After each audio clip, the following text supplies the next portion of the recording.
What's up, guys? My name is Slater, and today we're going to talk to you about Marfan Syndrome. What is Marfan Syndrome? Well, I'm going to give you a quick synopsis really quick before we really get. Syndrome is essentially a connective tissue disorder that is inherited genetically, and what this means is that since it's a connected disorder, it affects your tissues and your organs and basically a lot of different kinds of structures in your body. So, without further ado, let's get right into it.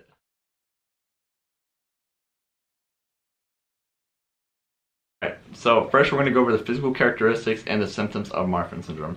So the physical characteristics, and to easily identify Marfan Syndrome, is you notice that people who have it tend to have a tall and slender build, have extended limbs, and they have extended digits as well.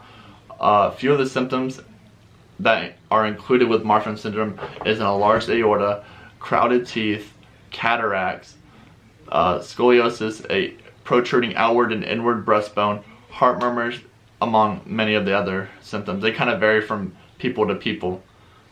A major one is actually the heart symptom, the enlarged aorta, because that is what causes Marfan Syndrome to be so dangerous and risky to someone who has it. Alright, secondly, what are the demographics for Marfan Syndrome? Since Marfan Syndrome is a genetic disease, it affects men and women equally and all races equally.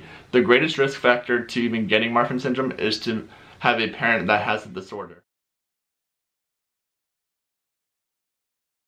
Next, how do we diagnose Marfan Syndrome? Well, Marfan Syndrome contains many of the same symptoms and signs as other connective tissue disorders, so it makes it very hard for doctors to kind of confirm Marfan Syndrome within someone.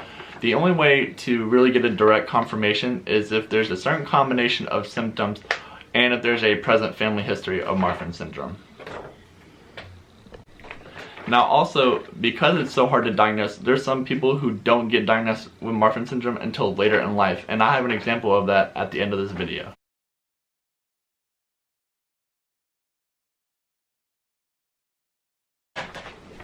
Alright, so the prognosis for Marfan Syndrome can vary from person to person. However, people with Marfan Syndrome can live for a long time if they are around good health care, have constant information about Marfan Syndrome, and if they have emotional support.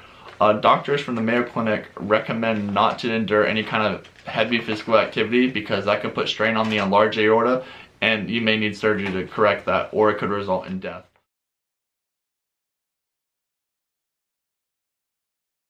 Next, we're going to talk about the treatment of Marfan Syndrome. So, while there is no cure for Marfan Syndrome, considering that it's a genetic disease, there are 3 ways to improve the livelihood of someone who has Marfan Syndrome. There's medication, there's treatment, and surgery, and all 3 of these are directed at the various complications that come with Marfan Syndrome. In the past, people with Marfan Syndrome tend to have died at an early age. However, over time, with improvements in healthcare and better monitoring of the disease, Marfan Syndrome can live a normal human life. And with the 3 treatments I mentioned before, I'm going to go into a specific for each one that helps people with Marfan Syndrome live a longer lifespan.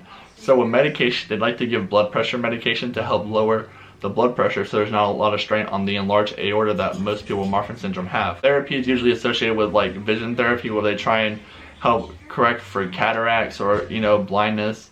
And then a lot of surgeries that are performed on people with Marfan Syndrome usually include aortic surgeries, spine surgery to account for the back problems.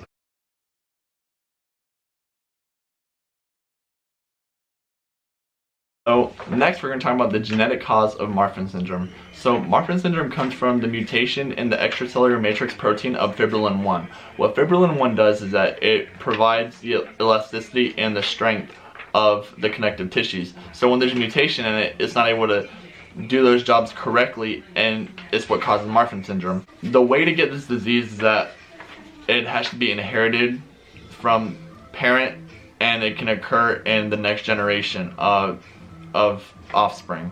So there's a 50% chance of getting this disease, which makes sense because the mode of inheritance for this is autosomal dominant. And so what that means is that it's going to be present in at least every generation, regardless if they're going to have it or not, but they will carry it. And an example of this, I have the pedigree in my hand because I didn't feel like putting it up behind me. I have it right here. This is It's an example of what it would look like. See, with the parent having it, and as you go down, all the kids, there's at least about 7 kids, but there's a good chance that's going to pop up in the generation, and then below that it's more common in the next generation and in the next generation. And as you can see, it's not sex linked either, because it affects males and females.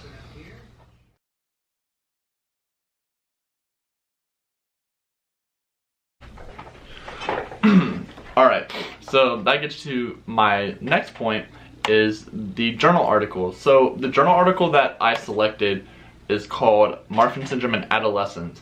And at first I had a hard time reading it, only because it's in French. So I translated it, and I guess French makes it longer than it needs to be. But basically the findings of it is that what they did is that they took 2 adolescents, a 16-year-old and a sister who is 10 years old, and they've been having complications related to Marfan syndrome, and it kind of just went through the whole process of how they determined that they might carry Marfan syndrome.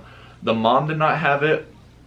The father refused to get tested, but the kids were showing signs of early Marfan syndrome. The dad eventually, it was kind of a narrative, so the dad eventually had a heart condition related to people who suffer from Marfan syndrome, and was diagnosed with Marfan syndrome later and eventually soon passed.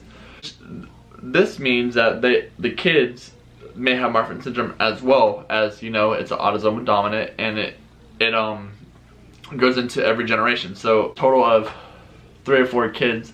So it makes sense that the brother and the sister got it, and so they just kind of from there broke down everything that I would mention beforehand in the previous slides, like how it affects adolescents, what not to do. Like in the article, it talks about limiting physical activity, and the conclusion from this article is that they were able to figure out a few more ways to early onset Marfan syndrome, so there won't be problems later down the road when they finally diagnose it, say like at age like 30 or something, where your health is deteriorating and Marfan syndrome gets worse, because as you age, Marfan syndrome gets worse.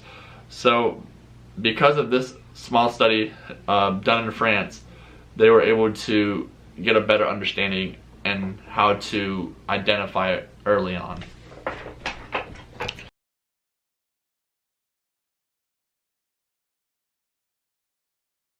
Alright, so I had mentioned early on in this video that I had a real life example of Marfan syndrome.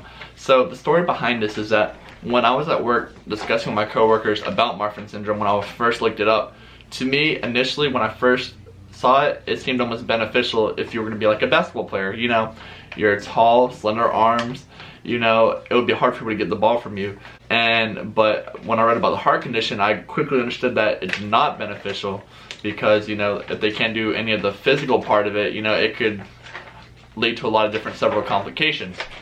So as I was just talking about it, I had something pop up on my phone, and you know, I don't believe everything on the internet, so I fact checked it, and there was an NBA player who got diagnosed with Marfan syndrome later rather than early on. So his name was Isaiah Austin, and he's about to play for the NBA. He was actually going to the draft, and the day before they did an EKG, and they had found out that he had Marfan syndrome. So unfortunately, because of that, his NBA career ended before it even started. So it was kind of a sad story, but I just found it super interesting. And here's a picture of Isaiah Austin. So yeah, I just wanted to include that story with my findings. I just thought it was interesting enough to share. So that was my presentation on Marfan syndrome. My citations will be at the end of the video, or I will put them in an email. But yeah, I hope you enjoyed my presentation.